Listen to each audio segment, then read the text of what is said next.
Hey everyone, welcome to EPLoverLA for the week of May 17th through the 23rd, 2010. Well, we've seen a couple of signings so far this summer, a couple of managers have jumped ship, but there really hasn't been too much major transfer news in the EPL. Lots of rumors as usual, but not too many people have put the ink to the paper yet. So we wanted to take this opportunity to introduce you to the 3 new teams who are coming up from the Championship for next season's Premier League season. So next season we get to welcome back Newcastle United to the Premier League. They had a very successful season in the Championship. They won the title by 11 points over number 2 West Brom. They have a new manager, Chris Hughton, who's never been seen before in the EPL, so we'll see how his style does up against the other big teams. This past season they actually had 17 different players all score goals over the course of their different games, and they tend to play a more physical style of football, so we'll see exactly how that fits in with the teams who are left in the Premier League. But there's a whole other angle to Newcastle United coming back to the Premier League.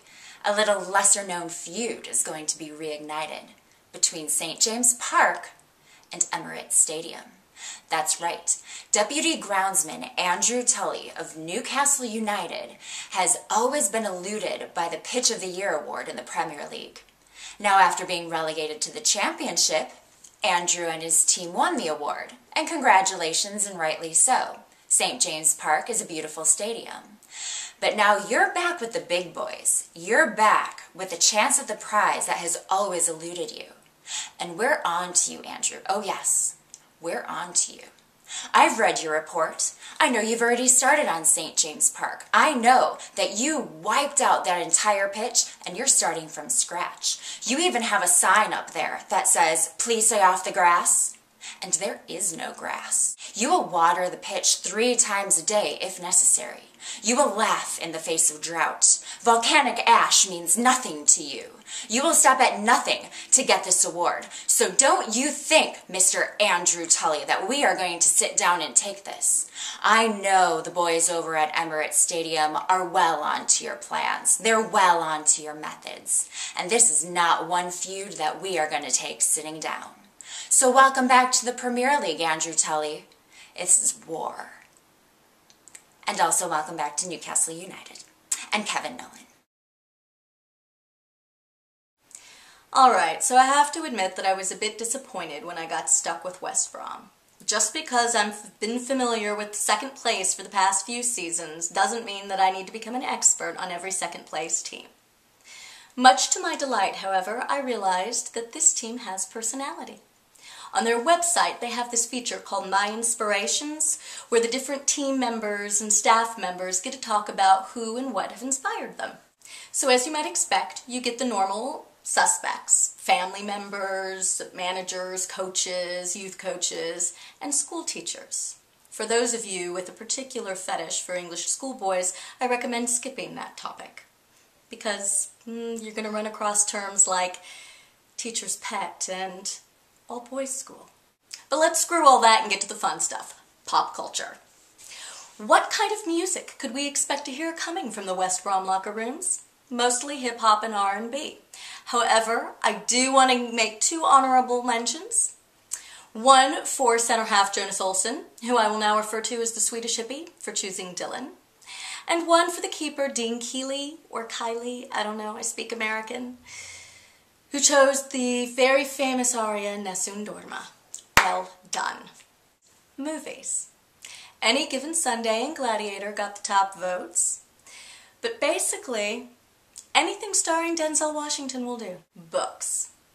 There was a recurring theme here. Most people fell into one of 4 categories: those who don't read, those who read autobiographies, those who read autobiographies by footballers, and those who read the Da Vinci Code. So now we've come to my favorite topic, non-football athletes. And the results are, from most inspiring to least: Lance Armstrong, Tiger Woods, Roger Federer, Muhammad Ali, Phil Taylor. That's right, Phil Taylor, the world champion of darts, which only goes to show you that the English take their pub games very seriously. Anyway, West Brom, you're a bit quirky, and I like you for that reason. It's been 90 years since you've reigned as the England champions, and I, for one, would like to see you do it again within the next 10. Welcome back to the Premiership. So by now we know who the third team is that's going to be moving up from the Championship League to the Premier League this season. First of all, I want to say that the system of picking the third team is completely stupid.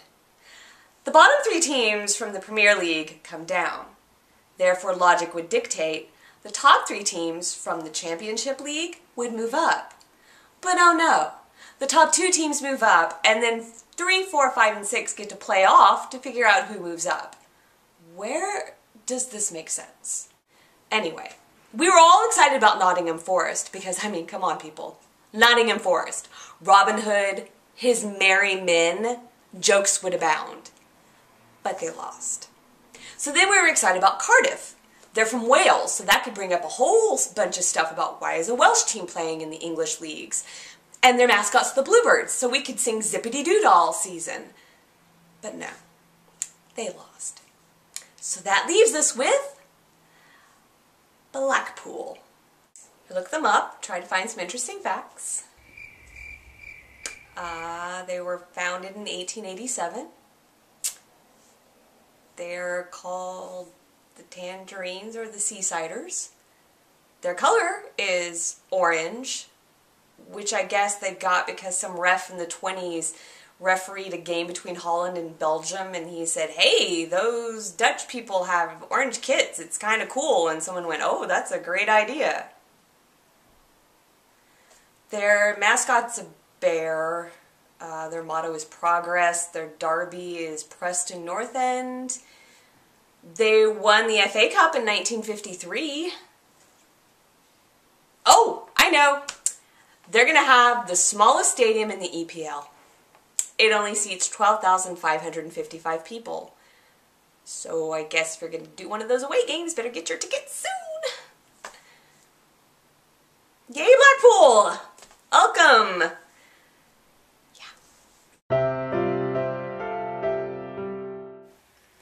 This week we're exploring the Golden Shoe, known until 1982 as the Golden Boot. Not to be confused with the World Cup Golden Boot, or the Premier League Golden Boot, or even the MLS Golden Boot. No, I'm referring to the European Golden Shoe, the award which was given each season to the top goal scorer in any European National League.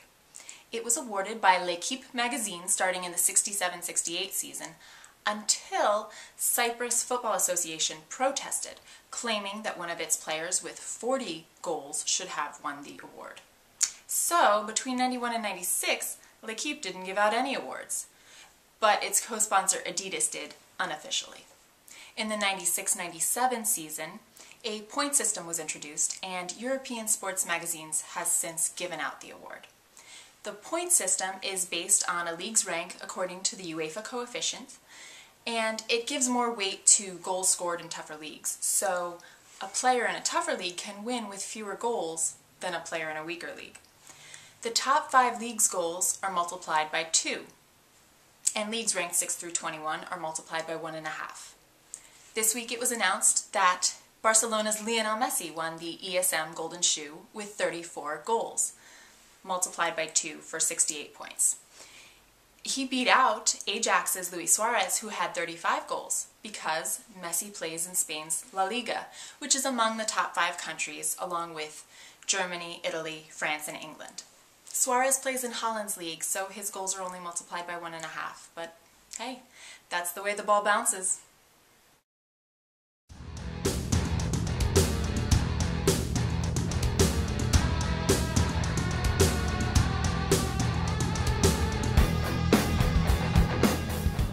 Thank you for watching EPLoverLA. See you next week. I had all of this stuff ready for Nottingham Forest to move up. I was all excited. Because, I mean, come on, how many Robin Hood jokes could we make next season? And the Merry Men, and, you know, things about staffs and bows and arrows, and then the movie just came out. But no, they lost.